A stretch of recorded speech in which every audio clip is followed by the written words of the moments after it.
ഞങ്ങൾ ആവർത്തിച്ചു പറയുന്നു, 2 പുസ്തകവും ഞങ്ങളെ കയ്യിൽ പിടിക്കുന്നു. വ്യക്തമായി കണ്ടോളൂ, നിങ്ങൾക്ക് പരിശോധിക്കാം. ഇതിലെന്താ പറഞ്ഞത്? മറഞ്ഞ മാർഗത്തിലൂടെയുള്ള സഹായം, എങ്ങനെ സഹായിക്കുന്നു എന്നറിയാതെയുള്ള സഹായം പാടില്ല.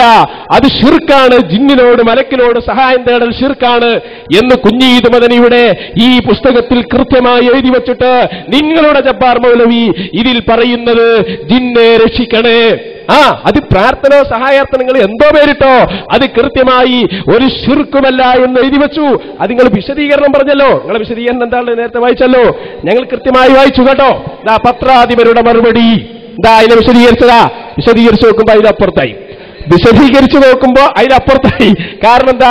അതൊന്നുകൂടി വിജനപ്രദേശത്ത് നിന്ന് തന്റെ ശബ്ദം കേൾക്കുന്നത് ആരാകട്ടെ അവരെന്നെ സഹായിക്കട്ടെ എന്ന നിലക്ക് അള്ളാഹുവിന്റെ അടിമകളെ എന്ന് വിളിച്ചാൽ അതിൽ അഭൗതികമായോ ശിർക്കോ ഇല്ല എന്ന് മാത്രമേ ലേഖകൻ ഉദ്ദേശിച്ചിട്ടുള്ളൂ.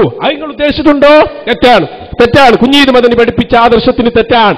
അതുകൊണ്ട് തന്നെ നിങ്ങളുടെ വാദം നിങ്ങൾ തന്നെ കുഴിച്ചു മൂടിയിരിക്കുന്നു.